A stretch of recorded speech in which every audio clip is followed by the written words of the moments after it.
안녕하세요. 책 읽어주는 편안한 엄마입니다. 오늘은 얼마 전에 안타깝게 암으로 영면하신 시대의 지성 이어령 박사님의 서원식 다시 한번 날개 하소서를 소개해 드릴까 합니다. 사고가 틀 속에 갇혀 있음을 깨달으려면 남이 도와줘야 할 것이다.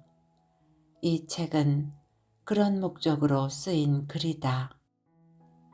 1934년 충남 아산에서 출생했으며 문학 박사이자 문학평론가, 이대 석좌교수, 주요 신문들의 논설위원을 지냈고 초대 문화부 장관을 역임하셨습니다. 편행곳, 도서출판 성한당. 이어령 지음, 다시 한번 날개 하소서. 서문. 날개 하소서. 벼랑 끝에서 새해를 맞습니다. 우리에게 날 수 있는 날개를 주소서. 어떻게 여기까지 온 사람들입니까? 험난한 기아의 고개에서도 부모의 손을 뿌리친 적 없고 아무리 무서운 전란의 들판이라도 등에 업은 자식을 내려놓은 적 없었습니다. 남들이 앉아있을 때 걷고 그들이 걸으면 우리는 뛰었습니다. 숨가쁘게 달려와 이제 꿀과 젖이 흐르는 땅이 눈앞인데 이 낭떠러지에서 그대로 떨어지라 하십니까? 벼랑이 벼랑인 줄도 모르는 사람들입니다. 어쩌다가 북한이 핵을 만들어도 놀라지 않고 수출을 3천억 달러 해도 웃지 않는 사람들이 되고 말았습니까? 거짓 선지자들을 믿은 죄입니까? 남의 눈치보다 길을 잘못 든 탓입니까? 정치의 기둥이 조금만 더 쏠려도 시장 경제의 지붕에 구멍 하나 더 나도 법과 안보의 울타리보다 철없는 자의 키가 한치만 더 높아져도 그때는 천인 단해의 헛발을 내딛는 추락입니다. 덕담이 아니라 날개를 주십시오. 비상시에는 비상을 해야 합니다. 도끼서린 정치인들에게는 비둘기의 날개를 주시고 살기 지친 서민들에게는 독수리의 날개를 주십시오. 주눅든 기업인들에게는 갈매기의 비행을 가르쳐 주시고 진흙 바닥에 처박힌 지식인들에게는 구름보다 높이 나는 종달새의 날개를 보여주소서. 날개 하소서. 뒤처진 자에게는 제비의 날개를, 설 빔을 마련하지 못한 사람에게는 공작의 날개를, 홀로 사는 노인에게는 천년학의 날개를 주소서. 그리고 남남처럼 되어가는 가족에게는 원앙새의 깃털을 내려주소서. 우리 어린 것들이 다니는 학교 마당에도 황혼이 지고 있습니다. 더 어둡기 전에 미네르바의 부엉이처럼 날개를 펴게 하시고 갈등과 무질서로 더 이상 이 사회가 찢기기 전에 기러기처럼 나는 법을 가르쳐 주소서. 소리를 내어 서로 격려하고 선두자리를 바꾸어가며 대열을 이끌어간다는 저 신비하고 오묘한 기러기처럼 우리 모두를 날게 하소서. 아닙니다. 아주 작은 날개라도 좋습니다.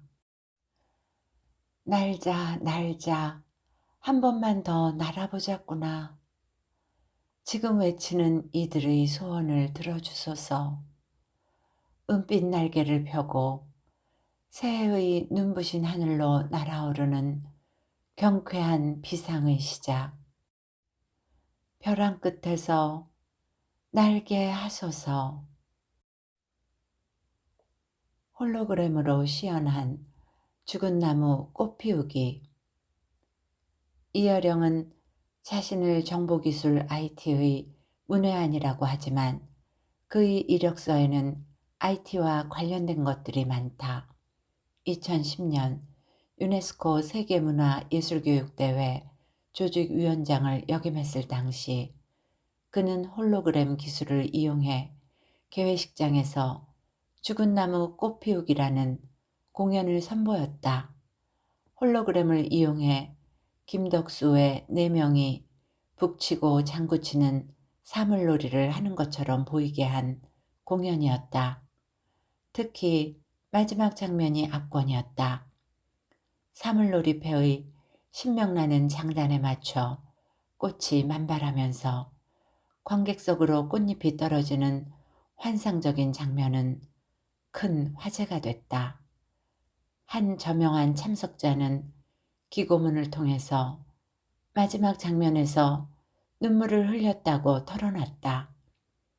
3,000명의 참가자가 모인 개회식장의 내부 디자인도 그의 아이디어로 꾸며졌다. 색깔과 문자가 각기 다른 수백 개의 티셔츠를 모아 천장에 빨래처럼 널어놓은 것이다. 그 사이에는 우는 아이, 웃는 아이, 응시하는 아이 등 인종이 각기 다른 아이들의 대형 얼굴을 걸어놓았다. 티셔츠에는 세계 각국 언어로 꿈, 정의, 평화, 열정, 사랑 같은 문자를 적었다. 티셔츠는 회의가 끝난 후 참가자들에게 다 팔렸고 그 수익금 전액은 지진으로 집과 가족을 잃은 중앙아메리카의 IT 아이들에게 전달됐다. 그 색다른 연출을 해낸 발상이 궁금했다. 그 원천을 캐묻자 그는 동문서답을 했다.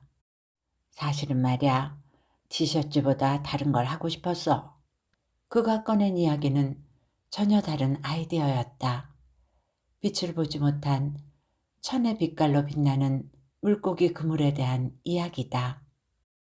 바닷가에 버려진 낡은 그물 있잖아. 그 그물을 가져다가 은빛으로 칠하고 거기에 1,000마리 물고기 모형을 만들어 널어놓고 싶었어요. 제각각 다른 색으로 칠해진 물고기들 말이야. 상상의 바다에서 건져낸 그 1,000가지 색깔의 물고기들이 그물에 걸려 번쩍인다고 생각해봐요. 그건 아름다운 반란이야. 인류의 편견, 고정관념, 획일적 문명을 고발하는 1,000가지 색의 반란. 다양성의 가치를 생물의 종의 다양성에 담아 설치예술로 전하는 것이 내 꿈이었어. 그게 안 돼서 티셔츠의 색깔로 대신한 거지. 왜 현실화되지 못했냐는 질문에 그걸 알아봐주는 백락이 없었지. 백락이란 중국 주나라 사람으로 천리말을 기막히게 감별해냈다고 한다. 라고 아쉬운 듯 내뱉었다. 획일성에 갇힌 교실에서 아이들을 구출해내는 이 아이디어는 지금도 유효하다. 그는 지금이라도 1,000가지 색의 물고기 그물을 초등학교 복도에 걸어놓자고 제안한다. 아이들이 바다를 연상케 하는 1,000가지 색깔의 물고기 떼를 보면서 잘한다고 생각해봐요. 1,000개의 빛이 만들어내는 그 다양한 세계. 노란색도 수십 가지고 빨간색도 수십 가지잖아. 미국 색채 연구가인 먼쉘의 4,653가지 색채를 보면서 자란 아이들이 디자인을 하면 애플을 이길 수 있어요. 다색 다양해서 창조적 상상력이 나온다는 거지. 그런데 우리는 어때요? 일색이라는 표현이 익숙하잖아. 정치, 경제, 사회 다 한 가지 색이 지배하는 일색. 나는 그게 질색이야. 한국의 획일적 사회와 문화를 깨뜨리지 않으면 우리의 미래는 없어요. 그는 초등학교 시절 색채에 관심을 갖게 된 동기를 들려주었다. 미술 시간에 아이들은 똑같은 크레용을 사용한다. 일제강점기의 오사마 크레용. 그런데 하나같이 크레용 상자의 빨간색, 파란색, 노란색 같은 삼원색은 많이 써서 키가 작고 회색이나 흰색, 보라색 같은 색은 그대로다. 그는 쓰지 않는 색깔을 불쌍하게 여겼다. 남들이 쓰지 않고 버린 크레용만으로 그림을 그리면 어떤 세상이 될까? 궁금했다. 이 질문은 내내 물음표 상태로 남아있었다. 그러다 미술가인 그의 큰형의 대답에서 느낌표를 찾았다. 형은 이렇게 말했다. 사군자를 배우는 아이가 대나무를 그리는데 먹을 갈기 귀찮아서 옆에 있는 빨강 물감으로 그렸지. 그걸 보고 선생님이 호통치셨어. 야, 이 녀석아, 빨간 대나무가 어디 있어? 하고 그랬더니 학생이 그럼 검은 대나무는 어디 있습니까? 하고 묻더래. 현실의 색깔하고 상상의 색깔은 다른 거지. 네 마음대로 상상한 색을 그리면 되는 거야. 이는 이어령의 창조 이력서에서 중요한 사건이 된다. 그는 큰형님의 이 말을 듣고 색에 대한 고정관념이 깨졌다고 말했다. 그의 큰형은 김기창 화백, 김은호 화백과 수업한 동문으로 오랫동안 미술 선생을 했다. 그는 나중에 톨스토이의 유년 시절 이야기를 책으로 읽다가 형님의 말과 비슷한 맥락을 발견했다. 빨간색 연필로 토끼를 그린 톨스토이의 그림을 보고 어른들이 놀렸다. 얘야, 세상에 빨간 토끼가 어딨니? 그러자 톨스토이는 이렇게 대답했다. 세상에는 없지만 그림 속에는 있어요. 세상에는 없지만 그림 속에는 존재하는 것. 그것이 이어령이 발견한 문학 예술의 창조적 세계다. 옛날부터 사람들은 날고 싶어 했다. 우리 속담 중에 뛰는 놈 위에 나는 놈 있다는 걸쭉한 막문화 속담이 있다. 두 다리로 아무리 뛰어봐도 그것으로는 해결 안 되는 누구나 개인이나 사회나 국가나 겪고 있는 문제다. 나는 벼랑 끝에 새해를 맞는다고 했다. 왜냐하면 그동안 우리는 그 시에 쓴 것처럼 우리 한국인들은 험난한 기아의 고개에서도 부모의 손을 뿌리친 적 없고 아무리 무서운 겨울날의 들판이라도 등에 업은 자식을 내려놓은 적이 없었다. 개인이나 국가나 도저히 걷는 것으로 해결 안 될 때, 그때 마음속으로 기도하는 하나의 소원이 있을 것이다. 나에게 날개를 달라는 기도다. 그래서 나는 실제로 해마다 그렇게 기도를 드렸다. 그게 바로 이 시를 낳게 한 동기요, 기도였던 것이다. 우리말에는 발음은 같은데 뜻이 정반대인 아이러니컬한 말들이 많다. 그중 하나가 슬픔의 비상과 하늘을 나는 비상의 소리가 같다는 것이다. 비상의 절망 앞에 하늘을 날아오르는 희망이 있다. 하지만 그 꿈은 같아도 사람마다 얼굴이 다르듯 날개의 소망도 각기 다를 것이다. 해마다 해가 바뀌어도 양 진영으로 갈라져 싸움박질하는 정치인들에게는 평화의 상징 비둘기의 날개를 주시고, 살기에 지쳐 주눅든 가난한 자들에게는 용맹한 독수리의 날개를 주시고, 풀이 죽은 기업인들에게는 갈매기의 꿈속 조나단같이 비행할 수 있는 날개를 주소서. 진흙탕 싸움에 말려들어 이념 싸움을 하는 지식인에게는 구름보다 높이 나는 종달새의 공허한 날개를 보여주소서. 하나님께 드리는 날개의 소원을 담은 기도는 그칠 줄을 몰랐다. 뒤처지는 자에게는 제비의 날개를, 설빔을 마련하지 못한 아이들에게는 공작의 날개를, 홀로 사는 노인에게는 천년학의 날개를 주소서. 핵가족으로 흩어지고 이혼하는 불행한 사람들에게는 원앙새의 사랑의 깃털을 내려달라고 기원했다. 이 중에서도 너나 할 것 없이 온 국민이 똑같이 가졌으면 싶은 날개의 꿈이 있었다. 다름 아닌 기러기들의 날개다. 자기 둥지를 지키기 위해서 우는 둥지 속의 새들은 감히 흉내낼 수 없는, 대열을 지어 소리를 내는 그 경이로움. 기러기들처럼 날고 싶습니다. 온 국민이 그렇게 날았으면 싶습니다. 소리내어 서로 격려하고 대열을 이끌어가는 저 신비하고 오묘한 기러기처럼 날고 싶습니다. 너나 할 것 없이 소리내어 서로 격려하고 서로의 자리를 바꿔가는 저 신비하고 오묘한 기러기처럼 날고 싶습니다. 너무 많은 소원을 빌었던 나는 염치 없이 얼굴이 달아오르는 것을 느낀다. 그래서 언제나 날개에 대한 나의 소원은 용두사미로 끝난다. 아주 작은 날개라도 좋습니다. 라고. 시인 이상의 소설 날개의 마지막 장면처럼. 날개야 다시 돋아라. 날자, 날자. 한 번 더 날자꾸나. 한 번만 더 날아보자꾸나. 은빛 날개를 펴고 눈부신 하늘로 날아오르는 경쾌한 비상의 시작.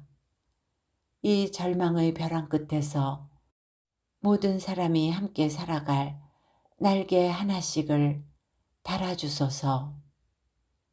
이 시를 쓴 지 14년 만에 한 권의 책의 머릿말처럼 쓰게 되었으니 이 또한 귀한 기억이 아니겠는가.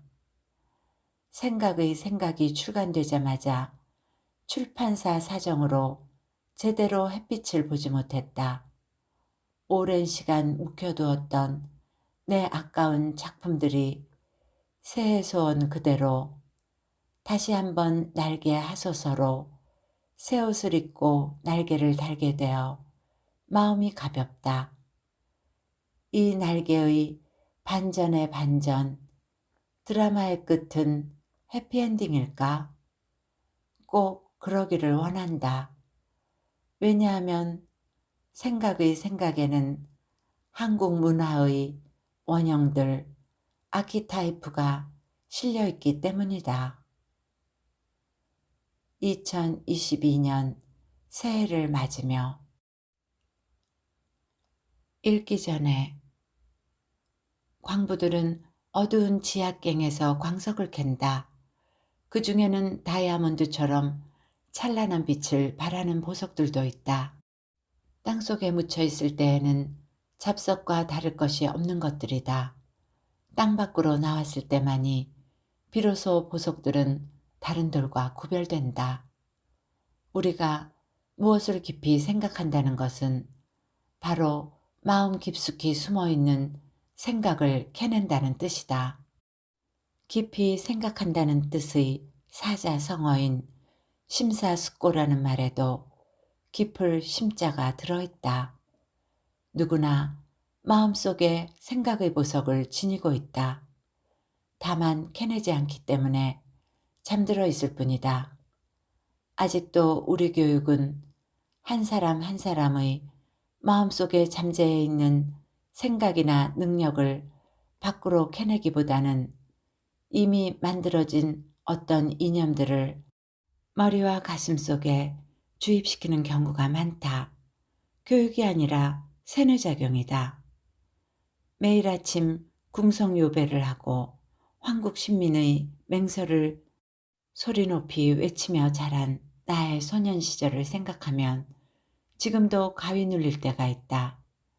그런데 일제에서 해방된 지 반세기가 훨씬 지난 오늘날에도 여전히 우리 주변에는 자유로운 사고에 익숙하지 않은 사람들이 있는 것 같다. 편견과 고정관념, 그리고 이분화된 흑백 논리의 덫에 치인 사람들이다. 사지가 묶여있는 것은 누구나 쉽게 알 수 있지만 생각이 갇혀있는 답답함을 자각하고 있는 사람은 드물다.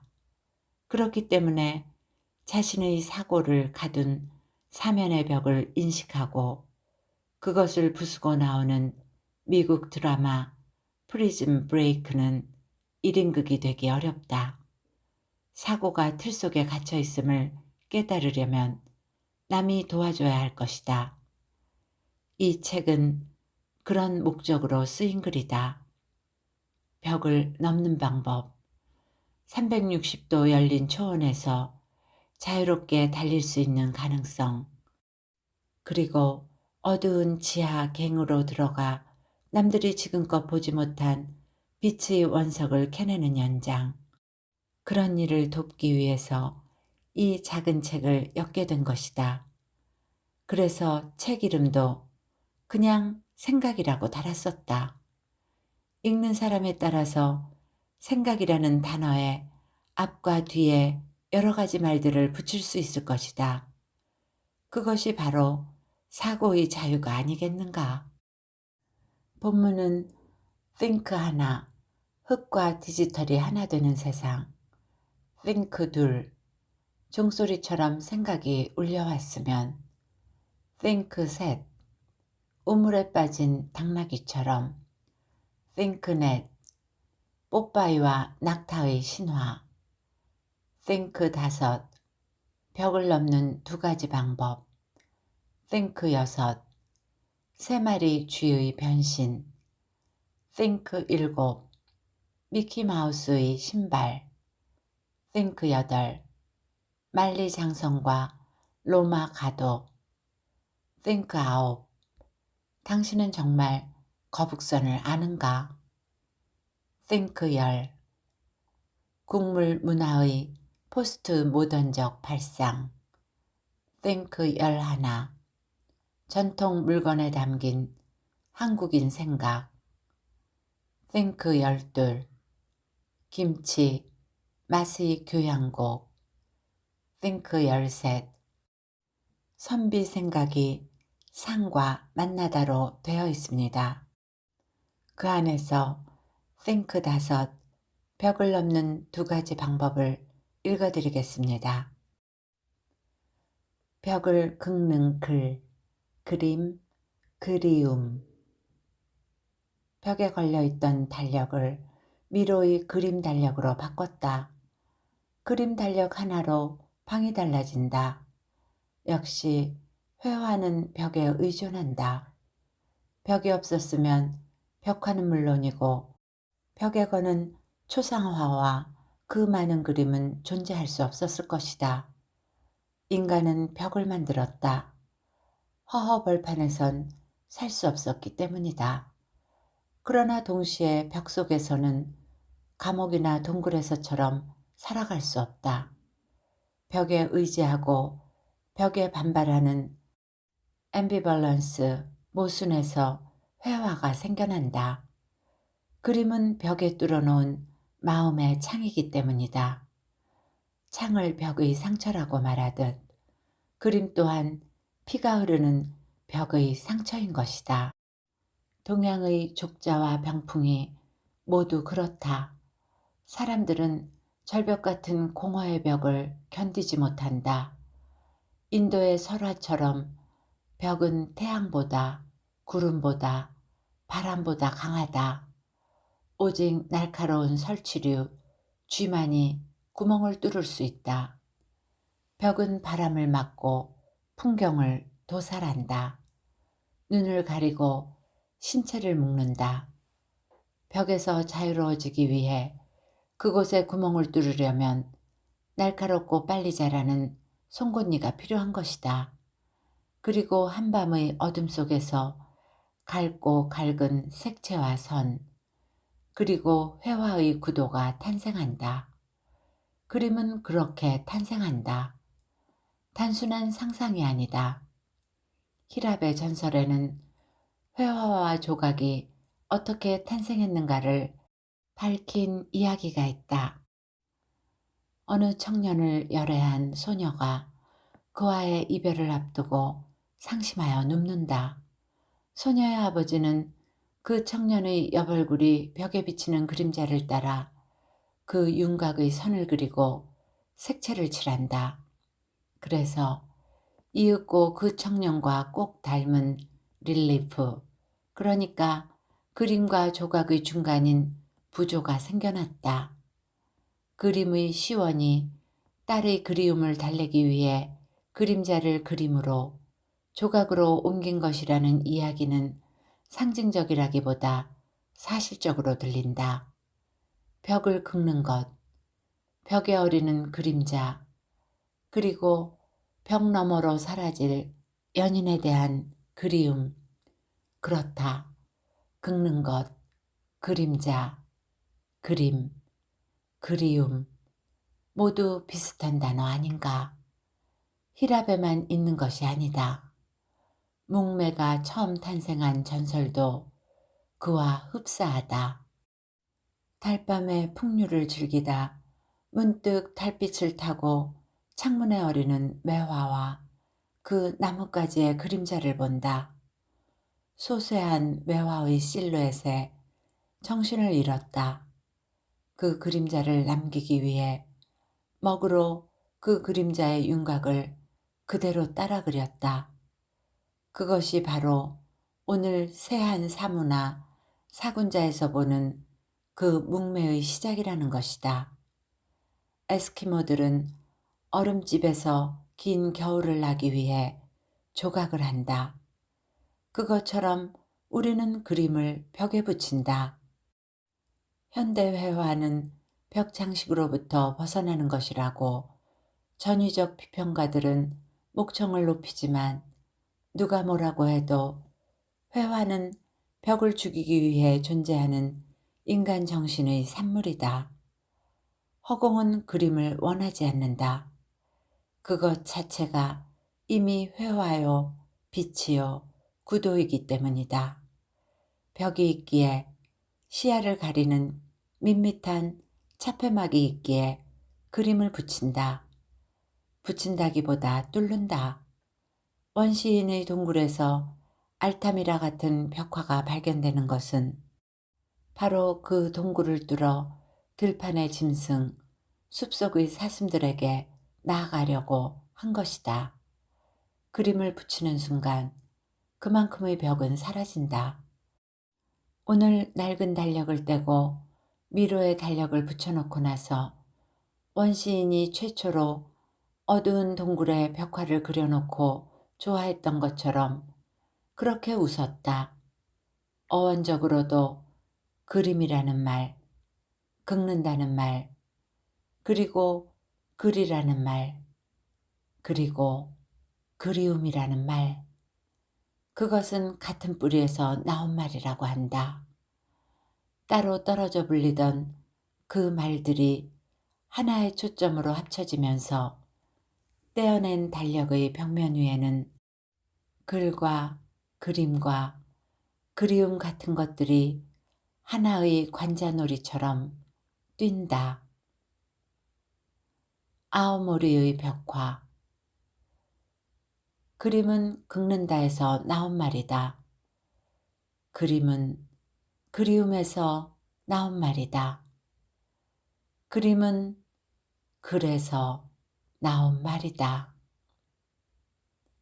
일본에 징용 온 조선 사람이 아오모리 탄광의 어두운 벽을 손톱으로 긁어 글을 썼대요.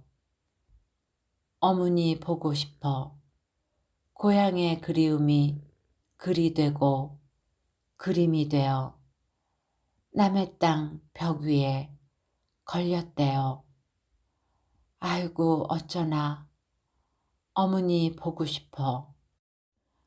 맞춤법도 맞지 않은 보고 싶다는 말.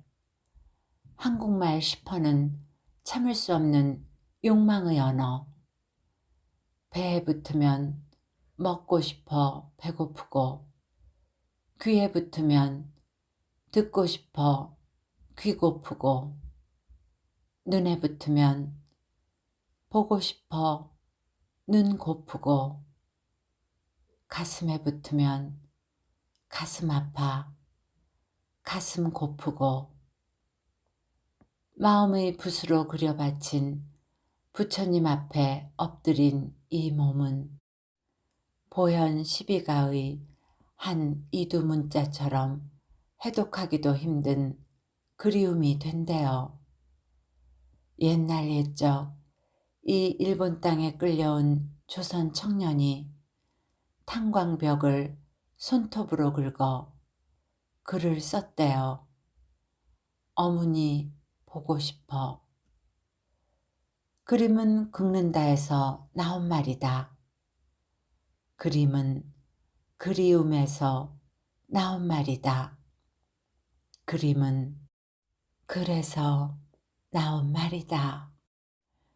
벽을 긁는 글과 그림과 그리움은 벽을 넘는다. 세계에서 가장 가벼운 벽.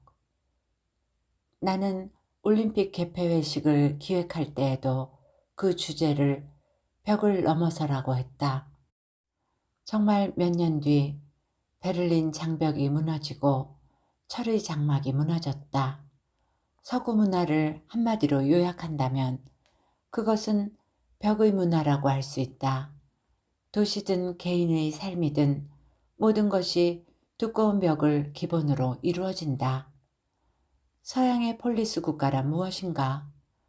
그것은 완전히 성벽 안에 세운 도시다.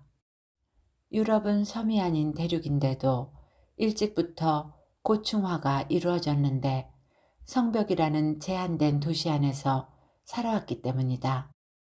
그래서 도시가 커지면 옆으로 퍼지지 못하고 위로 치솟아 올라가는 수밖에 없다. 동양도 예외는 아니다. 성으로 치면 중국의 만리장성만한 것이 또 어디에 있겠는가? 그러나 서양 도시국가의 성은 인간과 자연을 둘로 나누고 그 대립의 경계를 나타내는 것으로 동양의 그것과는 확연히 구별된다. 그래서 서양의 벽은 아주 두껍다. 나라의 성만이 아니라 개인집의 벽도 마찬가지다. 우리는 낱말은 새가 듣고 반말은 쥐가 듣는다고 하는데 그것은 그만큼 벽이 얇고 허술하다는 뜻이기도 하다. 그렇지만 서구의 벽은 철저하게 방음이 잘 되는 두꺼운 벽으로 되어 있다. 실제로 서양집은 대개 적조식으로 돌이나 벽돌로 벽을 쌓아 만든 것이다. 거기에 비해 한국집은 가구식이라고 하여 기둥을 세워놓고 집을 지은 비내력벽으로 되어 있다. 그래서 전통적인 한옥은 벽을 터도 무너지지 않지만 양옥은 집 전체가 무너지고 만다. 지하실 문화와 개구멍 문화. 언젠가 가스통 바슐라르는 서양 문화를 지하실 문화라고 말한 적이 있다. 지하실은 사면이 벽이다. 지하실은 땅 밑을 팠기 때문에 그 벽이 땅과 직접 연결되어 있어 절대로 허물 수 없다. 서구의 문화, 예술, 정치적 담론과 온갖 음모, 그리고 감금도 지하실에서 만들어진다. 나치의 항거한 레지스탕스의 거점도 지하실이었고, 나치가 그들을 잡아 고문한 곳도 바로 그 지하실 벽 안이었다. 아무리 절규해도 지하실에서 외치는 인간의 목소리는 밖으로 새나가지 않는다. 이 말이 무슨 말인지 사르트르의 소설 벽을 읽어보면 안다. 한국의 전통적인 건축에는 지하실이라는 것이 없다. 정반대로 벽에 구멍을 뚫은 개구멍이라는 것이 있다. 개구멍을 통해 사람이나 개는 벽을 횡단한다. 그리고 그것은 사람이 계획적으로 뚫었다기보다 허술한 담벽이어서 어디엔가 자연스럽게 생긴 구멍이다. 이 개구멍을 통해 궁궐과 사가의 내통이 가능했고 이도령과 춘향이의 은밀한 사랑이 이루어졌다. 서양의 역사가 벽을 쌓은 지하실에서 만들어진 것이라면 우리의 역사는 거꾸로 벽을 뚫은 개구멍에서 생겨났다. 개구멍이 뚫린 이 허술한 담벽을 인공적인 것으로 디자인해 만들어 놓은 것이 바로 병풍이다. 병풍이야말로 지하실 문화와 다른 한국 문화의 특성을 한눈에 보여주는 상징물이다. 병풍은 이 세계에서 가장 가볍고 얇으며 가변적인 벽이다. 상황에 따라 신축성 있게 적응한다. 부드러운 벽, 생멸하는 벽, 필요할 때 펴면 벽이 되어 공간을 가르고 막고 가린다. 그러다 그 필요가 없어 접어거두면 흔적도 없이 사라진다. 콘크리트 벽 같으면 쌓고 허무는데 큰 공사를 해야 하지만 병풍으로 막은 벽은 손 하나로 쌓고 허문다. 서양에도 스크린이라고 하여 간단히 접어세우는 나무 판때기로 만든 가리개가 있기는 하다. 병풍 같은 가리개의 그 벽은 천재적인 발명가로 알려진 버크민스터 플러에 의해 1930년대에 이르러서야 고안되었다. 우리가 아코디언 벽이라고 부르는 것이 바로 그것이다. 그런데 어째서 병풍을 한국 고유의 것인 것처럼 말하는가 하고 따지기 좋아하는 사람이 항의해 올 것이 분명하다.